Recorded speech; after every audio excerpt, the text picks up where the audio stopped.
write about. Trying to figure out what it's all about. Existentialist. Am I worth anything or just discount? I don't know. I don't know. That was great sounds of Watts with Outside on WNHH LP 103.5 FM New Haven. Myself, Preston, with my partner in crime, Long Island raised, Elm City made, EZ BlueZ is in the building. EZ BlueZ, you are better with introductions more than me. Who do we have with us today on Behind the Brand? Ladies and gentlemen, when I tell you how important it is to care about the self and to really do that hard work to internally heal oneself, this next guest is really, honestly, a proving factor of it. This man has been creating music for a long period of time.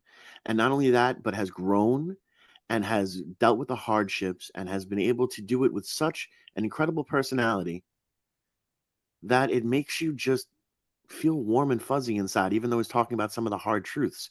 For that, I have to say, I've been blown away standing at the door for his performances on so many amazing shows at the State House, that I really do love the fact that today we're here to really dive deeply into who this person is. So I want you to put your hands together, not if you're driving. If you're driving, please keep your hands at 10 and 2, because we don't need any accidents. But mentally, you can put your hands together for the amazing, the fantastic, and just the downright wholesomest of wholesome, the Bob Ross to my Basquiat. I absolutely love this man. Folk punk dad is in the building. Sir, how have you been? I'm doing well. Thank you so much for asking, and thanks for having me on. It's a pleasure to talk with you all today. Thanks so much. Now, those who don't know, you are a musician, but you are more than just a musician. What really brought you into the life of figuring out who the brand is, Folk Punk Dad, and why is that a brand, to be honest with you? I mean, to me, it makes complete and total sense, but that's because I know you, and a lot of our listeners don't. So let's let the world know who Folk Punk Dad is. Sure. So I've been playing music for a long time. I started writing songs when I was 12, and enjoyed performing throughout my life. And a lot of my songs are about mental health, recovery, those sorts of things. And I really resonate with the folk punk genre. And my music could probably most easily be classified as folk punk. So during the pandemic, I was just finishing school and decided I wanted to put more energy toward getting my music out there. And I already put a lot of time and energy in my music for kids. I have a couple of children's albums, and I'm a teaching artist and educator and performer, and I perform at libraries and schools all over the country. So I'd been really focused on that for a while, but I wanted to switch gears a little bit and focus on my music geared for teenagers and adults. And so I signed up for TikTok somewhat reluctantly, but I figured I should just put my music as many places as I possibly can. So I posted a song, and then later that day, or maybe the next day, my wife, who had showed me TikTok videos of Your Korean Dad, said, "You should be folk punk dad on TikTok." And I said, "You're right. I should be folk punk dad." And so that day I made a little video where I said, "Hi, it's me, your folk punk dad. It's time to take our psych meds if you have psych meds." And started making videos saying, "Hey, let's go to the grocery store," or "Hey, let's take a mental health walk." And I was really amazed at the response. Got a lot of people saying how helpful and meaningful the videos are to them, just having a warm, positive, encouraging presence. Eventually started doing daily reminders. And the intention was never really to have a brand. That was never a goal necessarily. It did sort of happen. I often wear a folk punk dad jacket with patches and that sort of thing. And I guess if the brand is anything, it's just wholesomeness and compassion. Really, if Hmm. I could brand, if I had to brand it, I would say it's about compassion. No, it definitely is about compassion, and I want to take a real deep dive into that aspect because that is one of the key points of it. You know, you have gone through an incredible journey and one that has been filled with pain and heartbreak, but also you're still standing and you're still able to maintain this incredible positivity to yourself. It's something that, I'm someone who lives in the darkness, and to see someone who lives in the light, it really it's beautiful to see. It's something that needs to be seen on more of an everyday basis, and I love that for you, and I love how that has come out. And I love that it's not really a brand. It's just really you being yourself. And I made the Bob Ross joke, but I do feel like that. Like, even listening to you on this radio show right now, I'm like, oh, everything just seems a little bit better, just because you have this amazing cadence to yourself, and it's all kind of nice and relaxed. Um, what is it like to live like that? Because I know that this is the product of healing through many hours of chaos, and I just want to give your flowers for that right now, because you stand in front of us, a very continuously healing but very healed human being, and I think that's beautiful. But what is it like to really get into that hard work? Mm. Thank you for that, Dustin. Uh, a phrase just came to mind, and I think I made this up, inspired by a quote we all may know from Spider-Man. But my twist on it that I just thought of is, with great pain comes great responsibility. Mm, mm, I think that it's important to be good stewards of our pain, um, because we all have pain, and life really is at least partially about what you do with your pain. mhm, Is your pain a springboard to healing, to deeper self knowledge, to deeper compassion, not only for yourself, but for other people? And do we have the courage to face what we don't want to face in ourselves in order to heal from that pain? And can, through our healing, others be healed as well mhm, through reaching out to them? Because another option with great pain, if we don't seek healing, is to inflict pain on other people, which happens too. And I don't deny that I've hurt people in my life. They say hurt people, but mhm, also if pain is not transformed, it's transmitted. And mm. um, transformed people transform people. I'm quoting Richard Rohr now, who's a Franciscan monk, but I really believe that. And I think that whatever pain has happened to us, whatever pain we hold in our hearts, our souls, our minds, our bodies, um, it can be hard to take that first courageous step toward healing. And that often looks like acceptance. It often looks Mhm. like, wow, okay, this is my reality. I can't deny it anymore. I can't numb it anymore.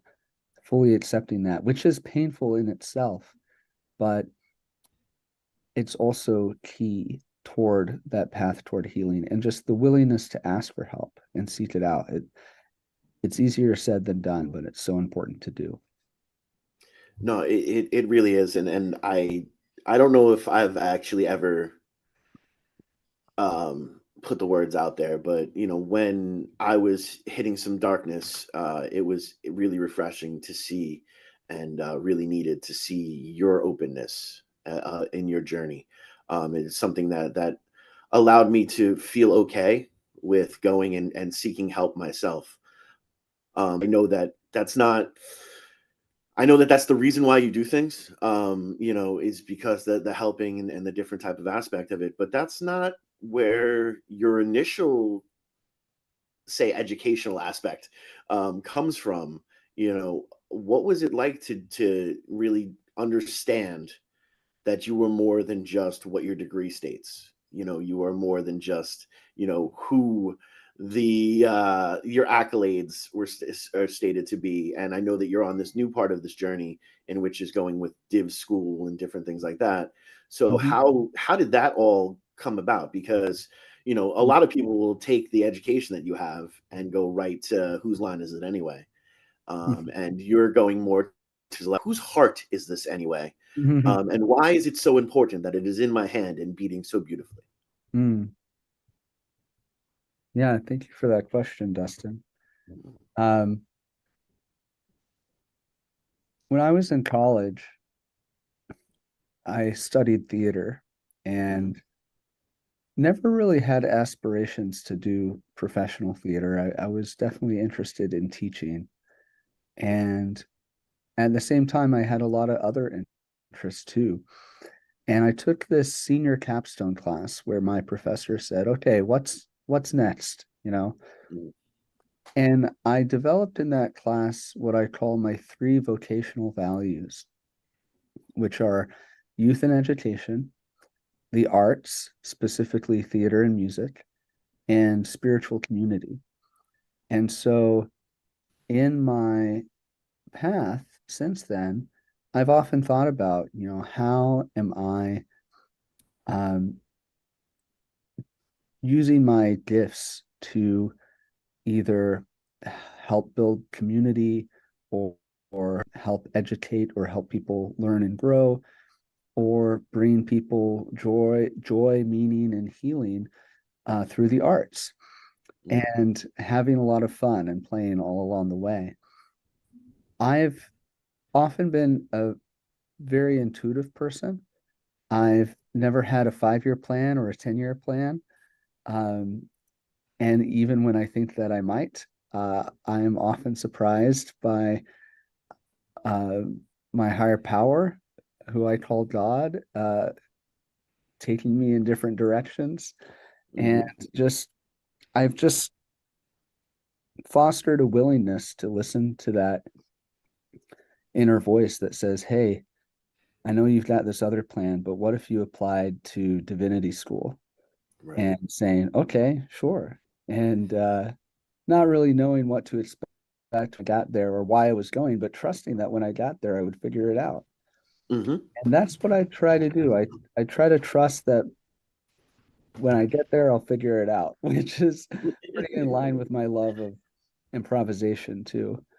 Um, and I think that, that question of like, why am I not on Whose Line Is It Anyway or Saturday Hmm. Night Live? Why am I not trying to be a professional actor or whatever it is? Um, I think it's more about what do I find delightful? What brings Mm. me joy? What what brings meaning to my life? And where are my gifts really? And Hmm. I feel like when I use my gifts to their fullest extent to make whatever difference I can, that's when I feel the most fulfilled. Um, I'm not on Saturday Night Live, one, because I don't really think that I could go on. But the other reason is like I don't think that's where my heart's desire is. And Hmm. Frederick Buechner, a pastor who wrote a lot of books, said something about um, how vocation or calling is about where your deepest gladness meets the world's deepest need. So I think Mm. about that too, where when thinking about my gifts and abilities and education, how can what I've been given, and it's all stuff that I've been given, it's things I've worked for too, but it feels very much like gifts. And I've had the privilege of being able to go to school. which Hmm. a lot of people don't have those opportunities. And so what do I do with that in a way that simultaneously brings me joy, but also meets a need? Um, and so I feel like I've been successful at that in a lot of ways, and I'm often looking for new ways to do that as well. So that's where I'm often thinking, okay, what's next? What's next? Which Hmm. trip me up sometimes. I I have to work hard to stay in the present moment, but that's important too. Now, do you think that whole what's next aspect comes from your love for improv? Because I know that with myself, it's always like that. Whoa, okay, so what's the next step? What's the next step here? Preston has come along for some of the journeys that have led me into doing stand up for no apparent reason, or just trying to do that next aspect, or chasing that next adrenaline, kind of adrenaline rush. You know, is that because of improv, or is that also because of, if we can be frank about it, both you and I are not neurotypical. Right. Um, Yeah. so Well, I think that, you asked, does my love of what's next come from my love of improv? I think it's probably the other way around. My improv might have to do with my sort of innate desire to think about what's next. Uh, Mhm. and yeah, you mentioned my brain is not necessarily normal. I do have bipolar disorder, which I'm very open about and speak about publicly because I want to do what I can to reduce stigma in any way possible. And That's why you're that's so calm.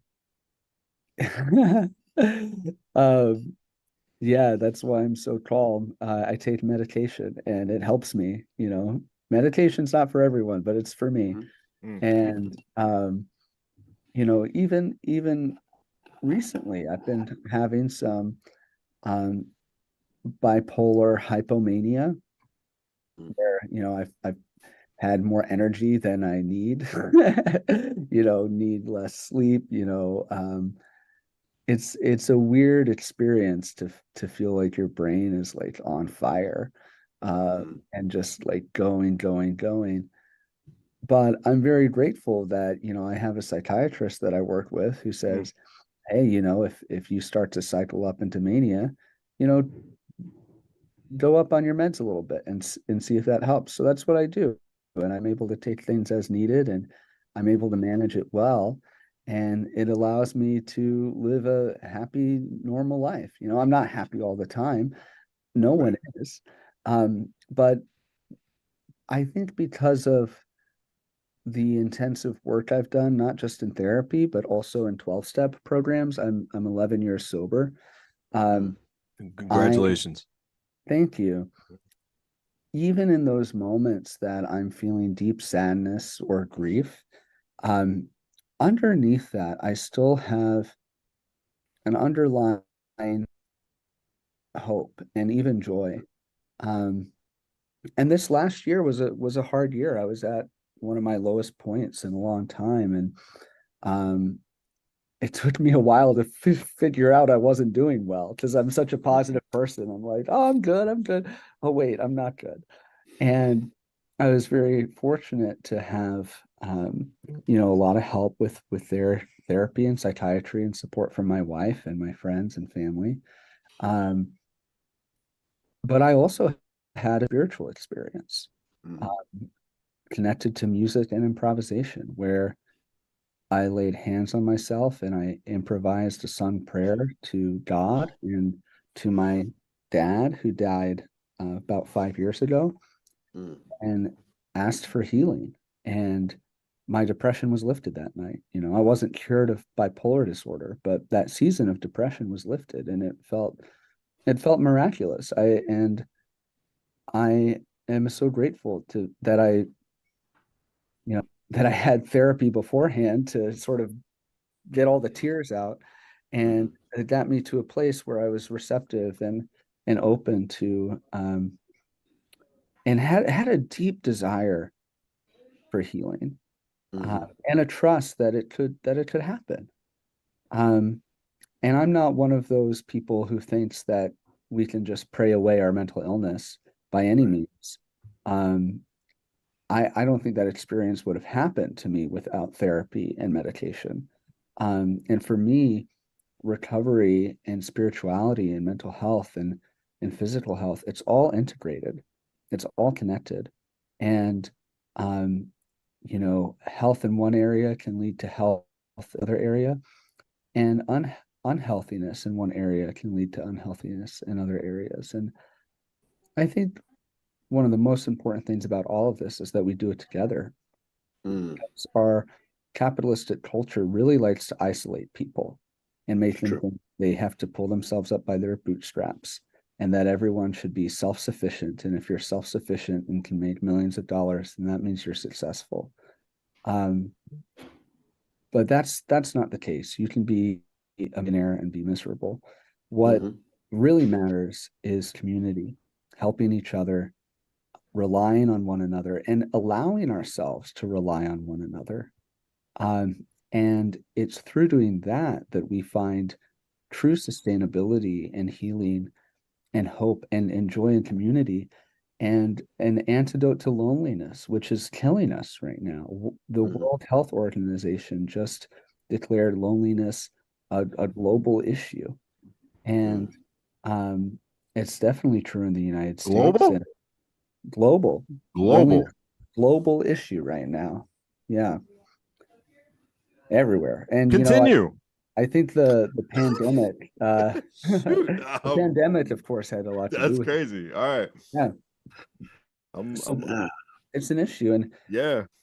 yeah, lonely. And if you let me talking on loneliness, I could talk about it for a while because it. That's fine. We're here Yeah. for it. Like We I are here I for love you. where this is evolving. So Yeah, yeah. on Yeah, WNHHLP 103.5 FM New Haven, myself, Preston, and my partner in crime, Long Island Raised, Elm City Made, EZ BlueZ is in the building, and we're all together and not lonely on Behind the Brand. Will, please continue. I want to hear more about this.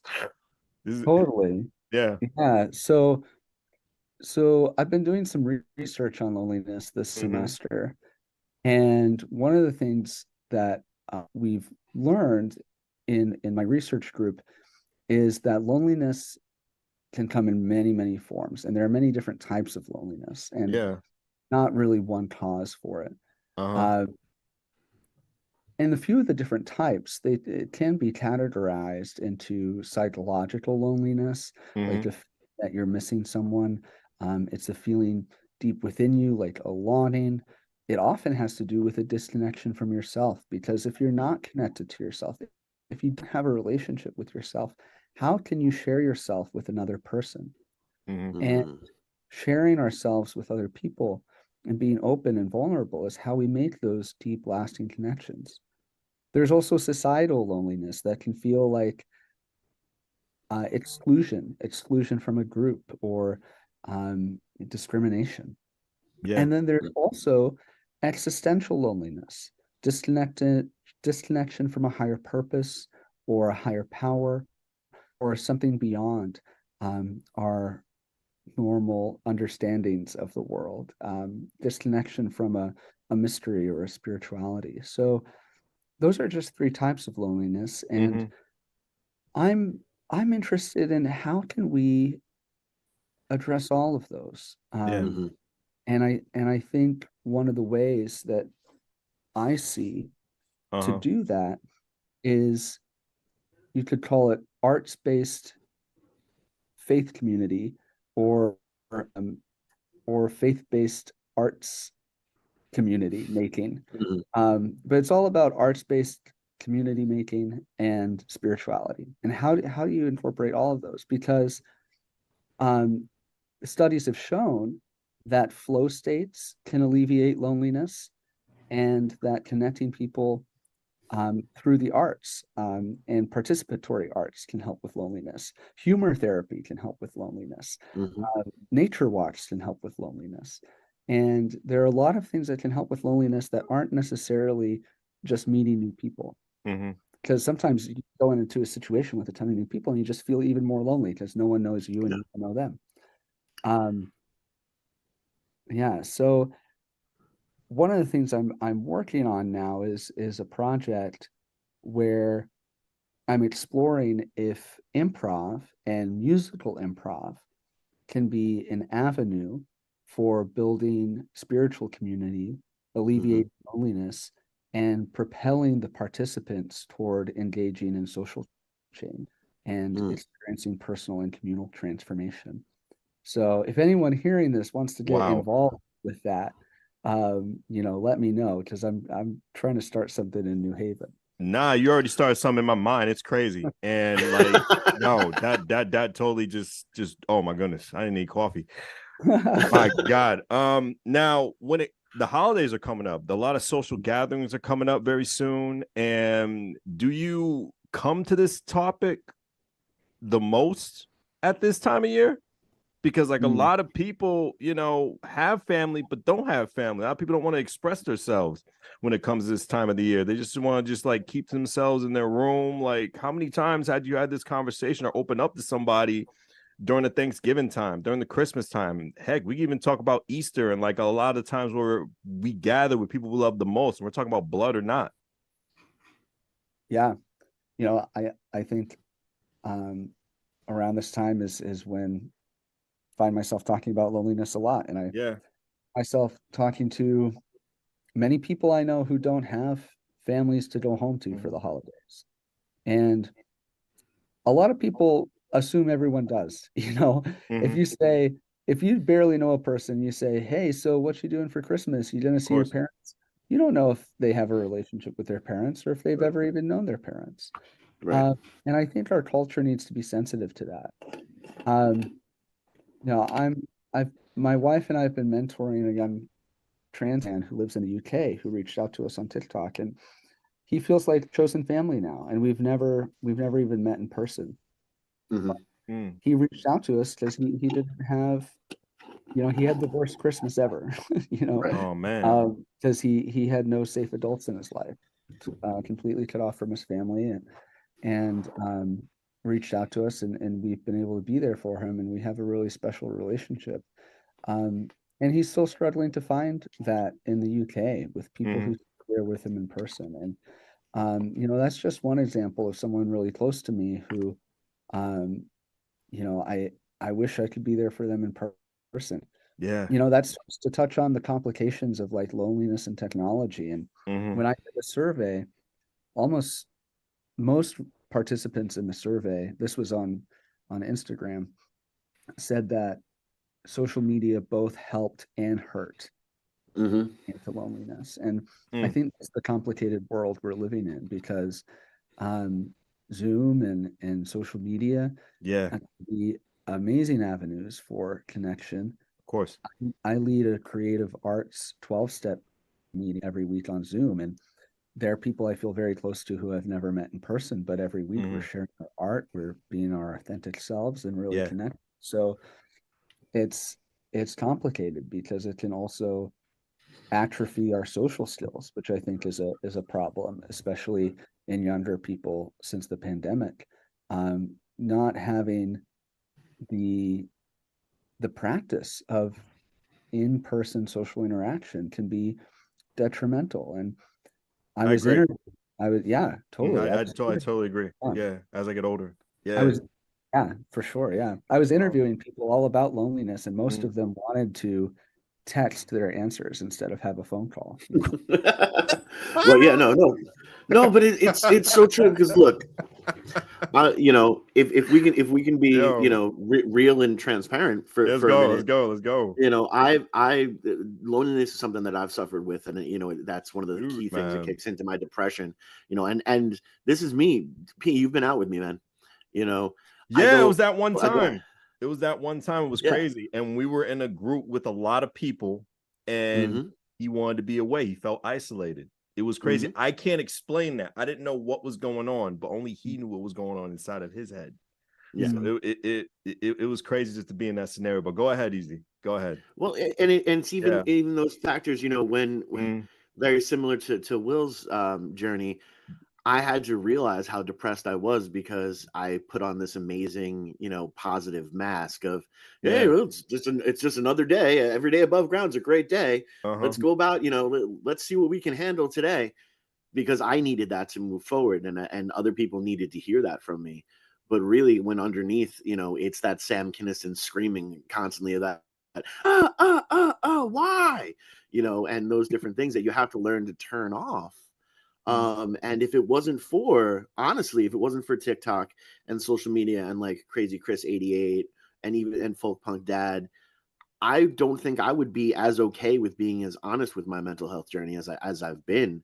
And it has been something that is terrifying, especially someone who, looks like me. I wear the face of the oppressor on many different types of ways. So when, it's difficult sometimes to go and try to get help because there are people like, oh, well, you're just taking advantage of this situation.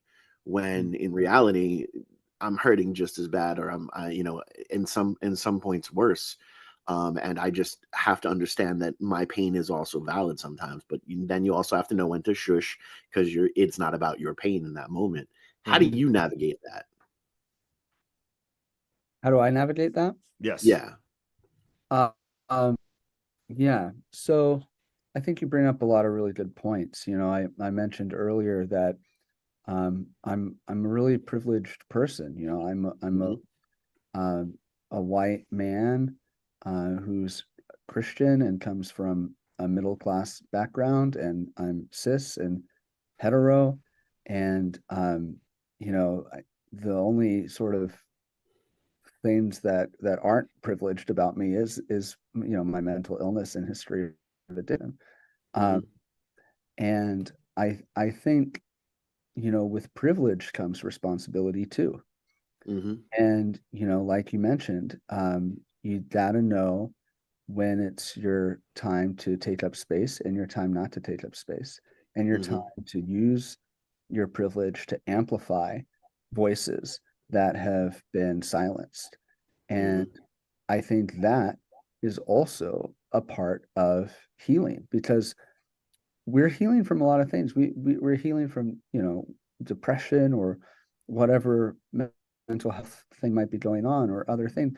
But we're also in a place where we are hurting and sick from the virus of white supremacy and capitalism and greed and transphobia. All of the isms are destroying us. And so I think that for me, part of my healing process is speaking out about these issues, because if I'm not doing that, then I'm just going to get sicker. We're not, we're not free until we're all free. Of course. And yeah.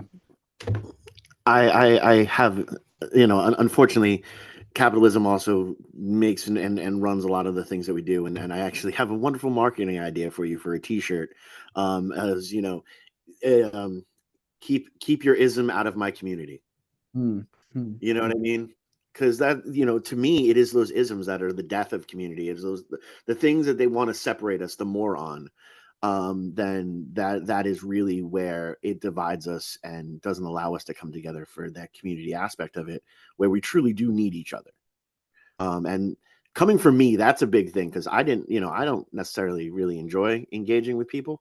But I understand now more and more the importance of it. I was someone who, for the longest time, if I couldn't do it on my own, then it shouldn't be done, because I couldn't trust or couldn't help to build, that next step. And that's something that I looked at myself. It was something as a tragic flaw, when it was really just my inability to reach out and an inability to say, I need as much help as I'm giving out. Because if you are that person that's just constantly giving that help, and understanding that help needs to be given, you can also become very resentful, because then why isn't anybody there when I need help? I'm there when someone needs their couch moved, but here I am in the fetal position because the day is just way too much for me to deal with. And there's nobody checking to see if I'm even breathing. And why is that? And why am I so irrelevant? It's such a It's a narrow tightrope to walk. How are you able to manage it so well? Because honestly, you are someone that I look to as a guide when I hit those really dark moments. And maybe I should be better and reach out on the phone to do that instead of just stalking you on TikTok. But whatever, I'm stalking you on a TikTok. Deal with it. How do you deal with or those showing moments where- support? We don't have to say stalk. We can say show support. I think it's a better term of words. As we That's have what, guests here. that's what it's for, that's what social media is for, following the people, and you There we can go. follow them all you want, that's Right. why it's there, it's not a private account. Mhm. So how do I manage that? How do I move through that? How do I experience that? I think about the Kimya Dawson lyric, Mm, where she says, I got good at feeling bad, and that's why I'm still here. mm, I've had to get good at feeling bad. Because, back when I was an active alcoholic, I was not good at feeling bad. If I felt right. bad or uncomfortable, I would numb it out with alcohol. That was my go-to. So getting comfortable with the discomfort, saying, wow, I feel absolutely terrible today. And I might not believe this, but I'm going to tell myself I won't feel terrible forever. Mhm. And that it's temporary. Everything's temporary. And I think reminding myself of that is one way to get through it. I was speaking about how this pandemic was particularly hard, and one of the hard things about it was I felt depressed, and I thought, okay, I'm depressed, but this won't last forever. It'll probably be fine in like a month or so. But it kept going, and I'm like, oh no, I'm still depressed. I thought it would be like resolved by now, and that was one of the hardest things about it. I found out later that there was a medication that was causing some of the issues that I think Lily was able to get off of.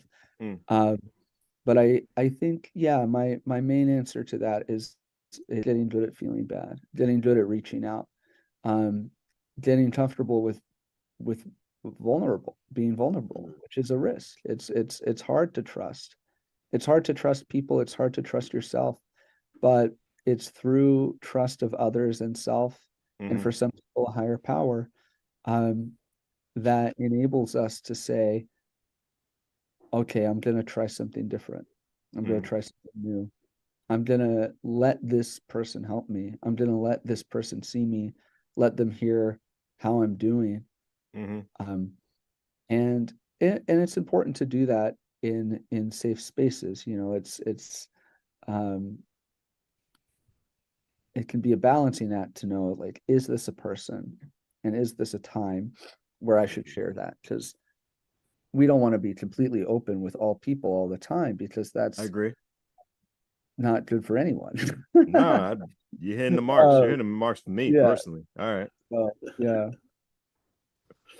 Easy. Where'd you find this person? You've been telling me like almost like every third guest we bring, where did you find this person and how I haven't met them? Where did you find this person? Haven't I met him? Well, no, the thing is, you have met him. You've met him. When Okay, I met him. twice. You're like a family Twice. member when I At said the- I made somebody. When I Okay. All right. No, here's the thing. He You said- met him at the Tour for Life when we were opening for Rakim. I did?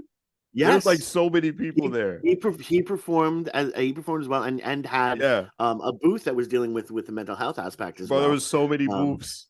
Yep, I There know. was so There was a many lot of booths. There was so many human beings. You I know. Okay, don't Preston. remember this. I'm a I little remember meeting you disappointed there. in myself. This is crazy. This is crazy.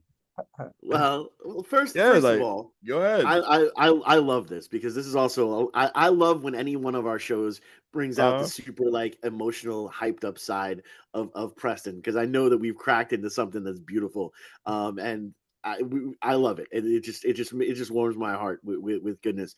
And second of all, I mean, to be honest with you, I have to say it that there's some sort of rhythmic or karmic aspect of it.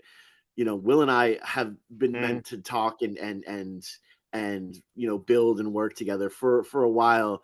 Our paths seem to continuously cross, and we didn't even realize how similar the crossings were. Oh, so this is the So first of this many. This is not oh yeah, just oh no yeah. one-time deal. This is like a No. collaborations are happening. We're Yeah, not just yeah, talking with three dudes on a microphone. We're talking just like other type of creations and yes, collaborations. This is just yeah. like the tip. All right, I got you. Yeah, All right, this is just the continue. tip of the iceberg. All right, I know you're slowly seeing the iceberg, being exposed, and I get it.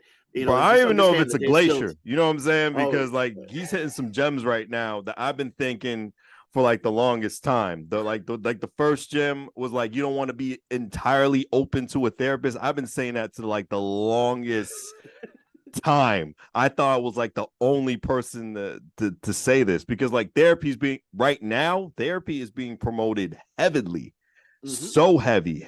Therapy and like finding really good mental health is being promoted really well right now. And don't get me Right. wrong, that's a good thing. But but in a way, too much of a good thing is a bad thing when it comes to the marketing of this. You know? Well, and that's the whole thing is a cheeseburger is really good too, but Yeah, exactly. McDonald's cheeseburgers can kill you. Exactly. When something becomes so mass produced because it gets wrapped up in the nonsense of capitalism, Mhm. and how really, I'm sorry, but for all those that are listening and bring on the hate mail, but unregulated capitalism is fascism. That's Mhm. period. I'm just going to be real with that. And you all can not like me for it later, and that's fine. But you need the regulations on there to make sure that there aren't people that are being taken advantage of. Anytime a situation can become cannibalistic and take complete and total advantage of people that are using that system, that is when we are destined to fail. That is when we have that disease. And go ahead, Will. I know you wanted to say something. But before you Yeah, said, I just want to let everyone know we're on WNHHLP 103.5 FM New Haven. This is not our disrespect. This is protocol. Myself, Preston, and my partner in crime, Long Island Raised, Elm City Made, EZ BlueZ is in the building. Folk Punk Dad, please give me those great gems you've been giving this whole entire show. Go right ahead, sir. Oh, sure, sure. Yeah, so we were talking about like issues with therapy and psychiatry and the marketing and capitalism connected to that. And there are definitely deep systemic roots to that. I don't know if either of y'all follow the woke scientist on Instagram. They have a lot of good material with this. Hmm. But one of the issues with psychiatry is the idea of like, oh, you're depressed. The fix is a pill and not abolishing the oppressive systems we live in. Because if someone is feeling stressed or anxious or depressed because they're having to work all the time and they don't have any time to relax, or they're underpaid or whatever it might be, and you're able to give them meds so that they can make it through and be a good worker, then you're not really solving the problem. You're treating a symptom. But there's a danger of saying, hey, what about the actual symptoms here? What about the actual oppressive systems that we need to work together to dismantle? And I say that as someone who also supports being medicated because medication can save lives. And, sometimes we need meds in the meantime. We just also have to know that it's important to work for justice and equity and a world where people you don't have to work themselves to death. Yeah, no, Yeah. we shouldn't have to work to live. We should live and work. When you have to work to live, that becomes anytime you're forced to be a single issued human being, it's a bad thing. Mm. You have all these extra textures, you have all these extra layers, or as our ogre friends say, we're onions. We have a bunch of different layers. Sure. Um, you know, so I love that. I love that aspect, and wow, this show is by far one of our coolest shows, man. And there's so much knowledge that's Apparently, dropping he here. does music too. Yes. We only got like a couple minutes left. We just gotta let these people know he is a musician that plays songs and entertains a lot of people. So Easy, you know more about his music. Why don't you talk about his music? It's because we're going in a completely different direction. What I I love about the music too is it's all representative there. There are so many different sides of Will, but all of them come through melodically or even just having that wonderful conversation. You were doing a couple of different projects, especially the one that I love the most because it has some of my most favoriteest people in it, Blue Raspberry, that I have actually seen with Justin Arena, who's been on our show, and Miles Boland, who's also been on our show. So anytime the Sonic siblings are up there together, it warms my heart. And yes, I am coining that phrase, Sonic sibling, and I cannot wait. I love that phrase. Yeah, word. Feel free. We're gonna use it. Hashtag Sonic siblings. Mhm. So what you said you started writing songs and stuff at 12. Mhm. And now after going through the college aspect and getting the degree, you decided to focus more upon doing the musical aspect.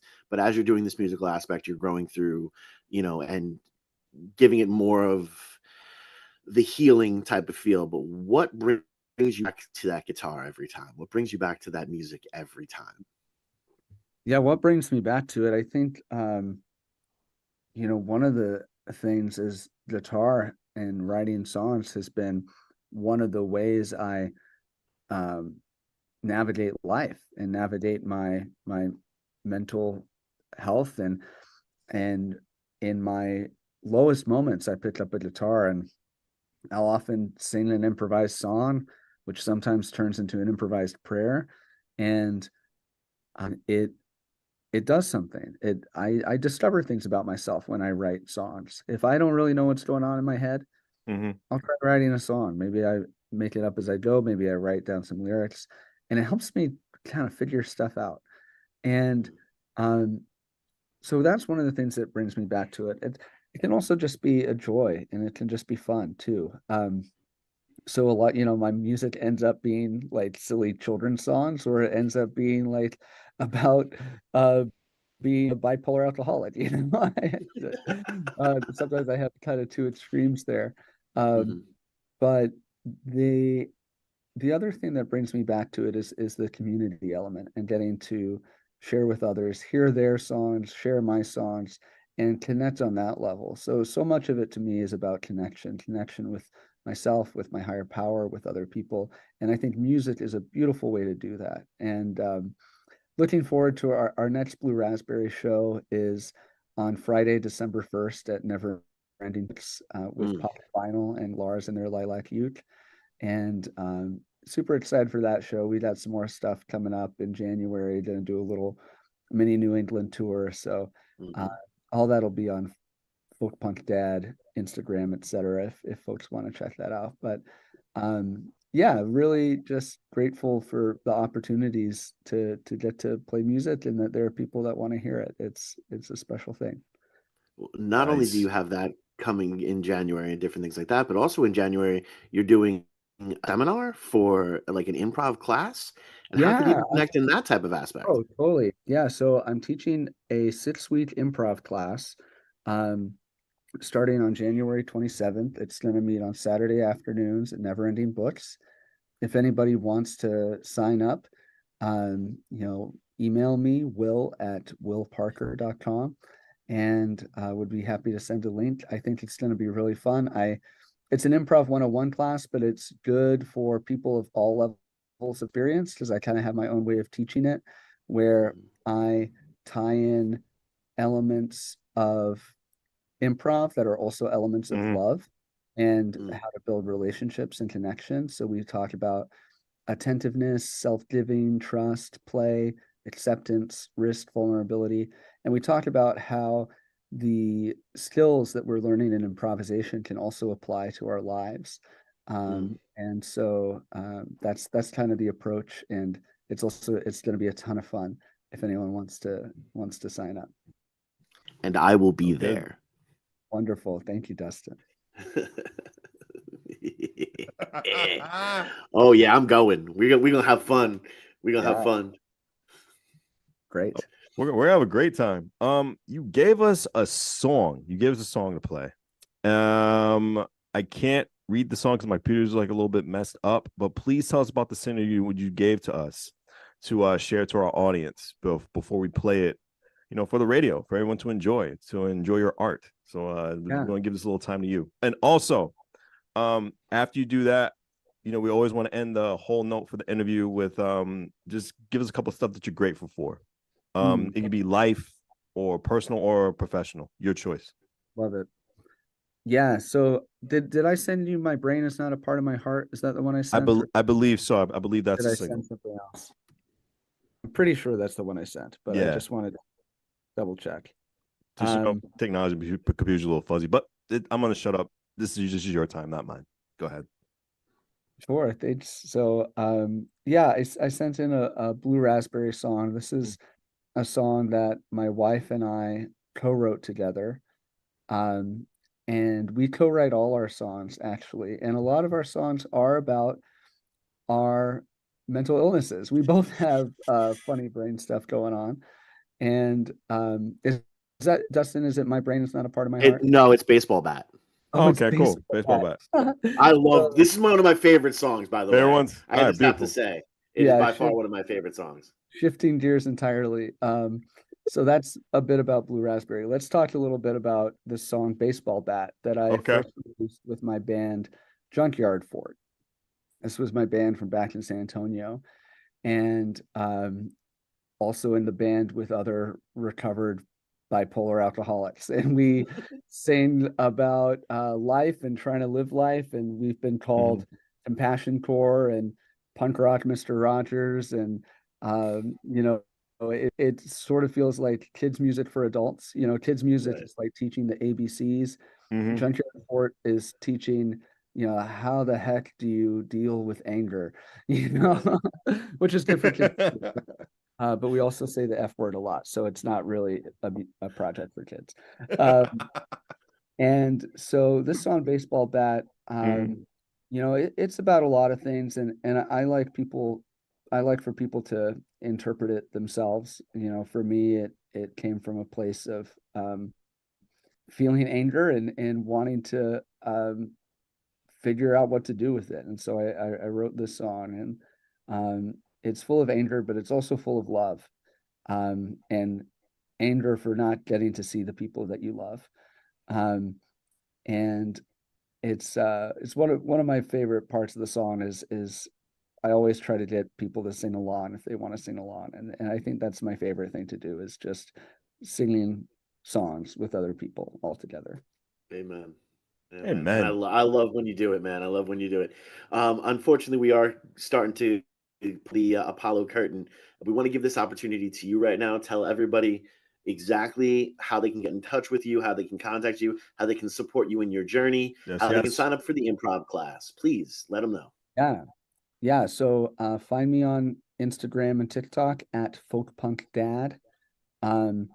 The improv class is on Eventbrite. If you search Will Parker Improv 101, you should be able to find it. There's also a link on my personal Instagram, Will Parker TX. It should be on there. And I'm on Spotify as Folk Punk Dad and Blue Raspberry, one word. And website folkpunkdad.com, willparker.com, willparkermusic.com, Blue Raspberry the band.com. I've got way too many things to plug. And I love every single one of it, man. Thank you so much for being here, man. This is a long time coming, and I can't wait to see what the future has to bring with Folk Punk Dad and Behind the Brand and Easy Blues and all of that, man. I love you so much. I love you too. Thank you so much for this conversation. It was really wonderful. Y'all are fantastic. I thank you for asking questions that I really enjoyed this too, because it got me thinking and reflecting, and it was really a joy to be here. And if you mentioned let's end with things we're grateful for. I'm grateful for you, for creating this space, for your vulnerability, for your openness, and I'm grateful that I have a week off of school this week. So and a well-needed week off. Week off. Hey, Behind the Brand, myself, Preston, and my partner in crime, Long Island Raised, Elm City Made, EZ BlueZ is in the building. Folk punk. Oh my goodness. Will Parker, You are the Mitchell Rogers I never knew I needed. I'm really excited. I can't even talk right now on WNHH LP 103.5 FM New Haven. We appreciate you. Appreciate you too. Thank you so much.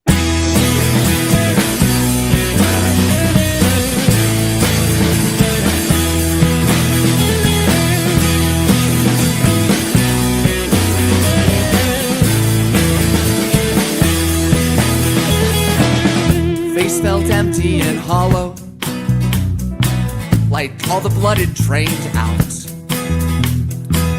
Palms pressed tightly against temples, elbows on knees, let it all out. I'm glad I got to see you. I needed to see you. I wish it didn't remind me of all the times I don't see you.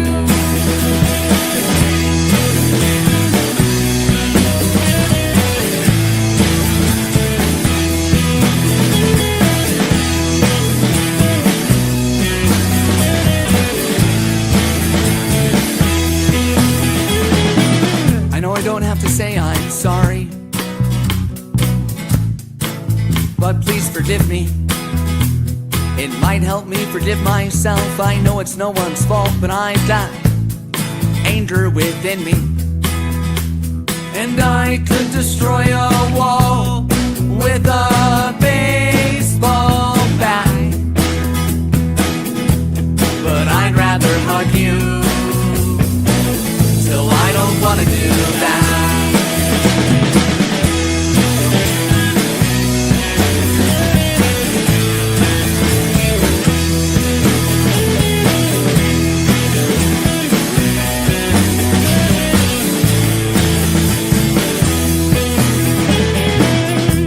Remember me, since I'm still here. Not in the way I used to be, not as near, but I'm still close, and you're close too. Days I get to see you are the days I like the most, even if they feel too few. And I could destroy a wall with a baseball bat, but I'd rather hug you till I don't want to do that. Yeah, I could destroy a wall with a baseball bat, but I'd rather hug you till I don't want to do that. Call me, I'll call you, and we can talk. I know it sounds cliche, I'm gonna say it anyway. My love won't stop, and I could destroy a wall with a baseball bat, but I'd rather hug you till I don't want to do that. Yeah, I could destroy a wall with a baseball bat, but I'd rather hug you till I don't want to do that. Yeah, I could destroy a wall with a baseball bat, but I'd rather hug you till I don't want to do that. Yeah, I could destroy a wall with a baseball bat, but I'd rather hug you till I don't want to do that. I could destroy a wall with a baseball bat, but I'd rather hug you till I don't want to do that. Yeah, I could destroy a wall with a baseball bat, but I'd rather hug you don't want